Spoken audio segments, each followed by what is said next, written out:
Howdy folks, it's Diecast Buffet here again, and it's time for race 24 out of 36, the Sharpie 500, underneath the lights at Bristol Motor Speedway.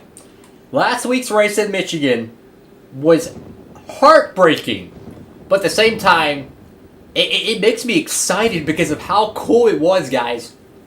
If you didn't watch the last episode, I highly recommend watch it, and watch the last 10 minutes of it specifically. About a lap 15, watch there. We had the lead, we're dominating, we're cruising to our 4th straight win at Michigan. And all I see is a puff of white smoke coming out of our Ford. And I'm like, what? We're about to blow up.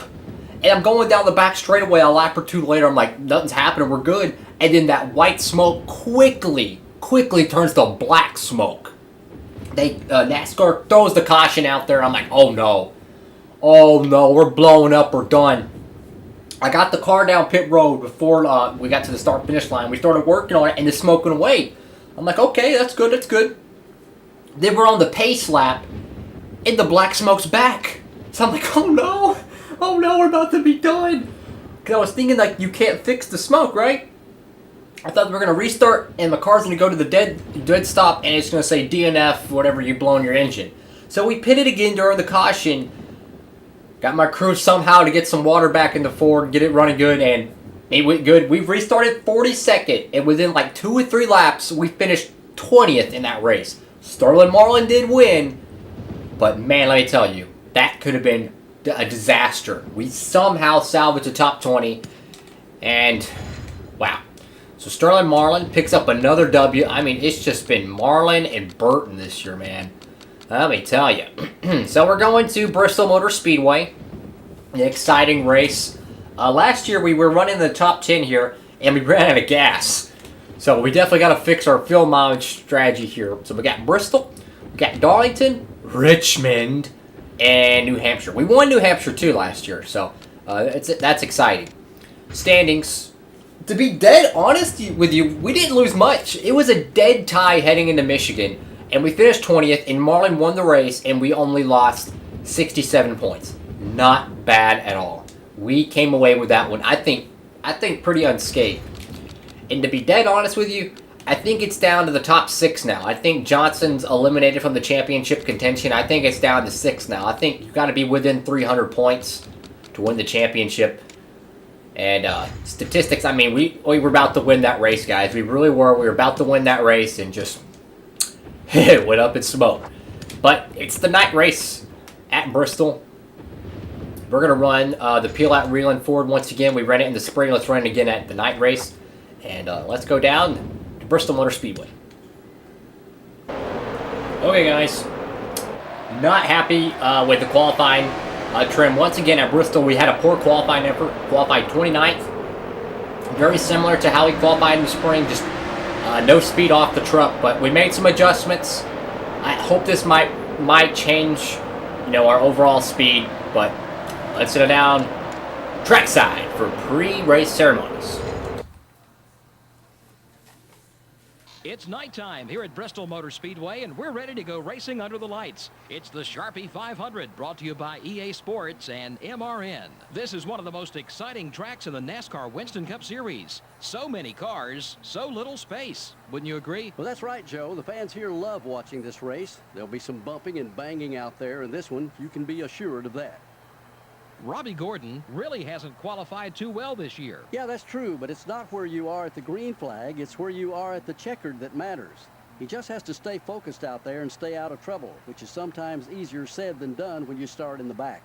Something a little out of the ordinary in this one for Jeff Burton. Yeah, he was due for one of these bad starts, though. Nobody can start up front all year. You're going to have a bad qualifying run now and then. Ryan Newman will start this race a little farther back than he's used to. You're right, it's going to be tough for him. You get so used to starting up front, and then you have an off week and you have to start towards the back. Then when race day comes, you feel like you passed 1,000 cars at the end. And worse yet, sometimes you never make it to the front.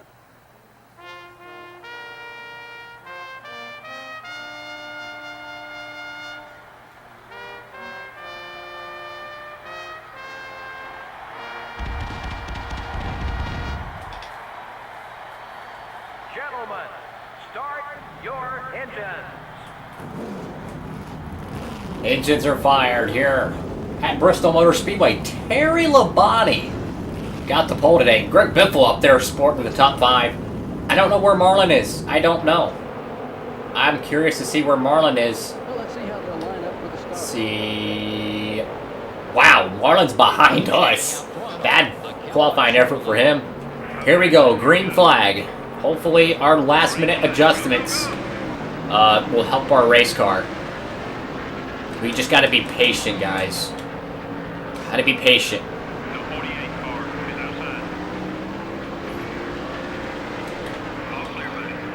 Just hope that we made some type of gains on our race car. I just hope we made some type of gains. Gotta move people out of the way if we have to. I remember earlier in the spring, we were about 20th with about 5 laps to go. Around there, maybe like 17th or so. And we oh crap, we got a guy up here and blown up. Oh no, it's John Andretti. Oh man. But we dug deep within like 5 laps to go, and we gained like 5 or 6 spots. We finished 12th because Sterling Marlin was leading the race. We minimized how much points we lost that day because we were extremely aggressive, and you got to be aggressive to survive here at Bristol. You got to be aggressive because you have to be aggressively passive. That's the thing. You have to be aggressive towards finding safety. Sorry, Johnson. We got to get around some people, man. It's pretty bad. 50-lap race, and you can't even get to lap 5 without blowing your engine. It's pretty bad. I would know. No. Oh my goodness. This car just doesn't have speed, guys. Not the hot rod I'm looking for. I mean, it'll turn, but it just don't have the horsepower we need. They just don't have that forward bite that we need. They'll just drive in there and just try to get some positions. Had to raise up the car a little bit because as you can see it's starting to bottom out and kind of bounce to the racetrack. I had it lower than that, but it started bumping too much in qualifying. I had to fix that. Here we go, around Jimmy Johnson on the outside of Ken Schrader's Pontiac. Ricky Craven right there in the tight Ford. Whoa, car's getting loose. Ooh, Nelly. Gonna tag him there. Oh, man. Okay, running on the outside at Bristol is a bad idea. At least on the old format. Just go underneath them. We got to survive today, man. We have to survive. This is a survival race. I mean, but the good thing is, guys, like, I know we almost won Michigan last race, and I wanted to win that race so bad for y'all, but guess what, guys? We only lost 67 points. We could have lost 100. So, I mean, we really, I think, scaved clean. I think we really did. And Marlon won the race. So, I mean, we could have lost, you know, for what we lost, it wasn't that bad. It really wasn't. 67 points in one race. You know, one bad race by Marlon and one good race by us. So, I'm not sweating it, guys. I think we're good to go still. I think if we finish dead last and we lost 100-something points, then we really need to be, up on the wheel kind of worried, because that means we have to gain that much, you know, because we're going to have more bad days in the future. Sorry. Oh boy. This is why I love old Bristol, man. Is when you run the bottom groove, you have to move people to get out of your way. When everyone's on the outside, you can't move people because there's a wall next to you. But when you're on the bottom, you can bump them and move them up, and it doesn't destroy the race car, and it doesn't destroy yours. So I love about this, the old Bristol format. They made a terrible mistake grinding down the groove and trying to make it a 2-lane racetrack. I mean, everyone tuned in to Bristol and bought their tickets because they love to see the guys on the bottom knocking people around. I don't know why they changed it. I really don't. I'm thinking if we could just protect our car until like the last 10 to go, then we could just go all out, balls to the wall, and just start knocking people out of our way. Not knocking people out of our way, but you get what I'm trying to say. Just be aggressive and not, you know, take no for an answer. Because we're hanging in there. We're making gains, but it's just like so slightly. We have to get a good run. There's a rookie up there in the Outback Monte Carlo. That's pretty cool. See some new faces in the Winston Cup Series, you know, as the old drivers' careers start to fade away. Sorry, Elliot. Didn't mean to tag you there. Meanwhile, we qualified 29th for tonight's race. We're 21st. We got Darlington next week, which is going to be a tough track to survive. This race, we were running top 10, and we had an issue with the fuel. We ran out. We had to pit. We ran short. So what we're going to do today is we're going to make sure we have enough gas. But we had a top 10 run, and it turned out to be a dead last finish, essentially. So if we can improve that, if we can just finish this race, that's an improvement from last year. And that's what I'm basing things off of last year's results. And that's how you win a championship, pretty much. You have to do better than what you did last year. Oh, thank God there wasn't a car on the inside of me that could have been turned around and caused a caution. Car's starting to fade away now. We're definitely going to have to repair the race car. Got to make sure we keep our car in good shape, guys. Now, when are we going to pit? I'm thinking lap 25, 26, because you can see that our needle is closer to E than it is to fuel. So, we're going to make sure we make it on gas. These people pitting now, man, I don't know what they're doing, but they got a T-jug or two in that car full of fuel. There ain't no way we can make that pit now. There is no way. We'd have to putt around this track for 2 laps without even on the throttle to be able to make that. So we're going to wait. We're going to make sure we have, you see, very low on fuel right now. We would run out with 3 to go. We ain't making that same mistake. We're going to make sure we get our fuel. Run this thing almost dry. That's what I want to do. Run it almost dry.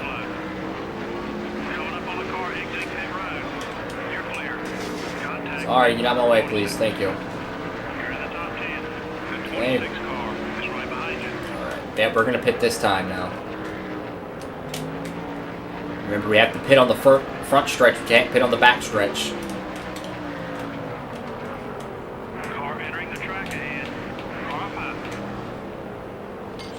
Okay, damage. Yeah, we're going to go ahead and repair it. Oh, no. I think the wedge just got glitched out, guys, because it's at a 1.0. That's not good. That means this car might be extremely tight now. I really hope the wedge didn't get changed. Because, like, when we had the wedge set up to -4, and when I checked it, it said just 1.0. So this car might be extremely tight now. And there's all our cars that we passed earlier just going around. We took that extra second to repair our race car. But I'd rather have a car that can finish this race than have a car that can't finish. It's okay, we got our work cut out for us, guys. Okay, get down. I can't really tell if the car's tight or not. I think it is. I think it did adjust it. Oh, really? Dang it. Golly, this 26 car, man, he's ticking me off. Yep, it definitely reset the wedge. That sucks. Yeah, I can't even cut like I'm normally able to. Definitely reset the wedge just as bad.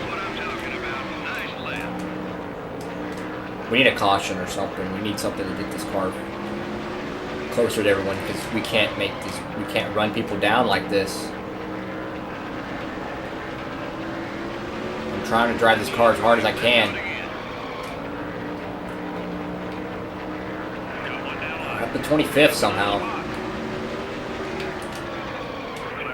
We're completely overdriving the corners. We got Kevin Harvick eating me up behind me.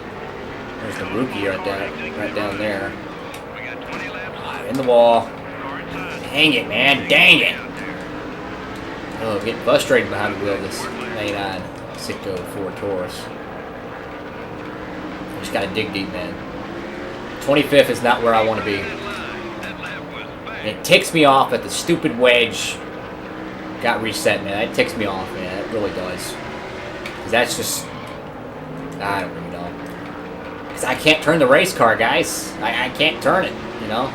I didn't have time to adjust it. I should have thought of it sooner, so... I'm not going to blame the game. I'm going to blame myself on that one. Oh, there's Newman. Oh, my God. I can't even turn, man. 24th. We're just going to have to just block people. That's all we can do is just block people. Who's in the out front? Okay, thank goodness it's Terry Labonte out front. Sterling Marlin's behind us. Come on, dig, dig, dig, dig, dig, dig, dig. No, Junior, no. I'm not letting you around me. Okay, I'm letting you around me. But we need to block these guys behind us.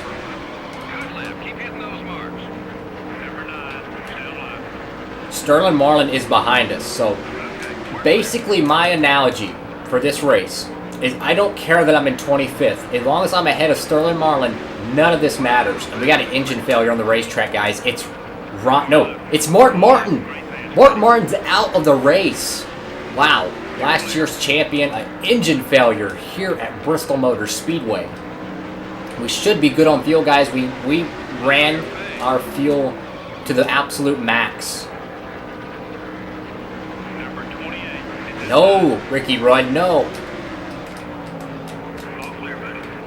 I gotta block these cats, guys. I gotta block them for like 13 more laps. I got my window full of a Ford, a Dodge, a Ford, and probably another Ford. If I could just block the bottom, we might be okay. Because the AI doesn't have a whole lot of speed on the outside. He's gonna try to take the outside. We're gonna have to lock up the brakes just to stay on the bottom. Oh, no, no, no, no, the Sterling's gonna go around. Oh. Dang it, man, dang it.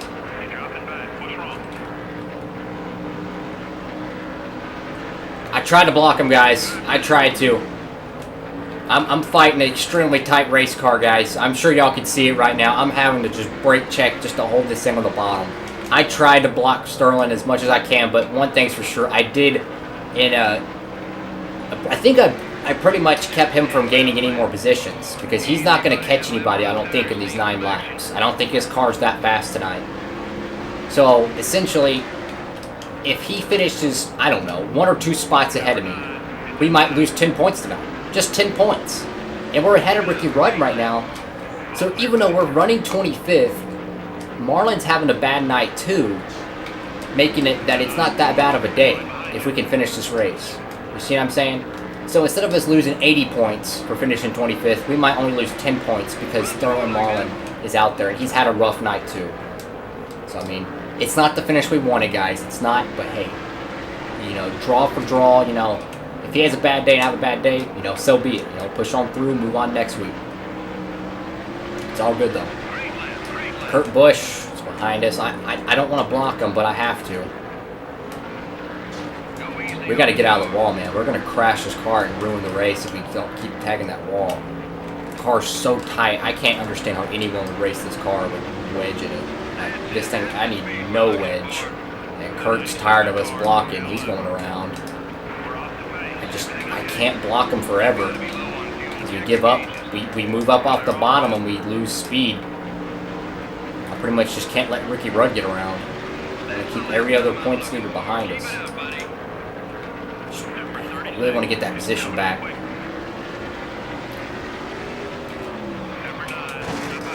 There we go. Sorry, Elliott.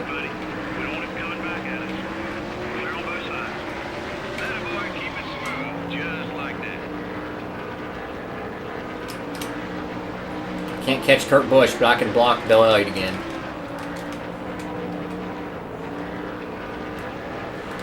Just a few more laps to go here at Bristol. Oh my God, man, this car's so bad, dude. Very low fuel. Oh my Lord, I just want to get out of Bristol, man.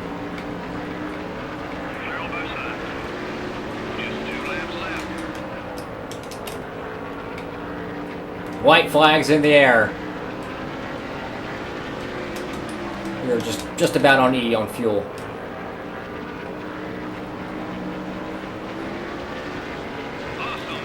Okay, we'll make it on gas.